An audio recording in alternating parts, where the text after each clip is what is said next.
샬롬 성도 여러분 반갑습니다. 오늘 하나님께서 우리에게 주시는 말씀은 로마서 5장 20절 말씀입니다. 율법이 가입한 것은 범죄를 더하게 하려 함이라. 그러나 죄가 더한 곳에 은혜가 더욱 넘쳤나니. 아멘. 인류가 망하지 않고 존속하고 있는 이유는 여러 가지가 있습니다. 그 중 하나는 죄의식일 것입니다. 죄의식이라는 것은 죄책감과는 조금 다른 것입니다. 너무 많은 죄책감은 사람을 움츠러들게 하고 동굴 속으로 숨게 합니다. 심리적으로 위축되어 스스로 작아집니다. 그러나 건강한 죄의식은 사람으로 하여금 자기 존재를 바르게 보게 하며 바른 길로 가게 만드는 것입니다. 이 죄의식을 일으키는 곳은 사람의 양심입니다. 양심은 생각과 판단과 감정과 그 모든 것의 중심입니다. 양심이 죽으면 인류는 서로 죽고 죽이며 스스로 파멸하게 될 것입니다. 건강한 양심의 지표 중 하나가 죄의식입니다. 양심이 살아있기 때문에 죄의식이 있으며 죄의식이 있는 자가 그 죄를 버리고 바른 길로 나아가고자 하는 소원을 가지게 되는 겁니다. 양심이 살아있으므로 노인과 어린아이와 병자들과 약자들이 보호받고 살 수 있게 되는 겁니다.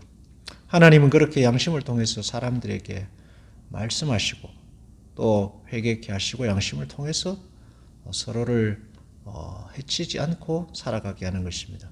그 양심을 비추는 두 가지 중요한 거울이 있습니다. 하나는 율법이고 또 하나는 은혜입니다.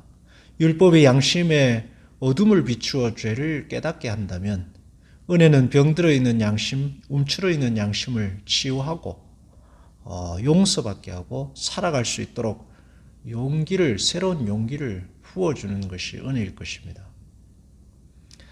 이 율법과 은혜는 모두 다 하나님께서 우리에게 주시는, 그래서 생명의 가장 중요한 장치랄까요? 신앙의 가장 중요한 방편 중 하나가 됩니다. 하나님께서 이스라엘 백성이 출애굽하고 난 다음에 그래서 이스라엘 백성에게 율법을 주십니다. 왜요? 그들을 하나님 앞에 세우기 위함입니다. 하나님을 떠나지 않도록 하시기 위함이며 창세기에 약속하셨던 생육하고 번성하고 땅에 충만토록 하시기 위함이며 하나님의 백성으로 살아가도록 하시기 위해서 그들에게 율법을 주셨습니다. 또한 더불어 제사를 주셔서 하나님의 은혜로 그들이 살아가게 하시는 겁니다. 은혜를 주셔서 병든 양심을 치유하시고 새롭게 하시고 험난한 세상을 바른 양심으로 살아가게 하시는 것이죠. 죄가 많다고요? 여러분의 양심이 살아있다는 것입니다. 그 죄로 인해 고통스럽다고요? 그것 또한 여러분의 양심이 살아있다는 것입니다. 우리의 고통과 아픔은 참 어려운 것이고 감당하기 힘들지만 우리가 아직 살아있음의 증거입니다. 하나님의 은혜가 그 고통 속에 더할 것이고 하나님의 은혜가 그 죄의 아픔 속에 더욱 넘쳐나게 될 것입니다. 주님은 자신의 고되고 힘든 양심을 들고 나오는 이들에게 큰 은혜와 치유와 복을 더하실 것입니다. 언제나 하나님의 은혜는 그 어떤 것보다 크고 넓고 위대하며 그 생명은 풍성하기 때문입니다.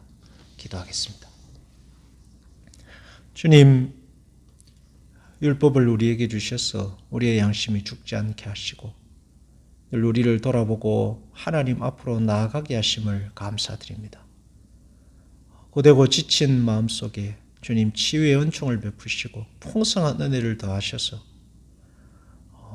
다시 소생케 하시고 일어나게 하시고 비뚤어진 길에서 돌아와 바른 길로 나아가는 우리 모든 성도들로 삼으시며 복의 복을 더하여 주옵소서. 예수님의 이름으로 기도하옵나이다. 아멘.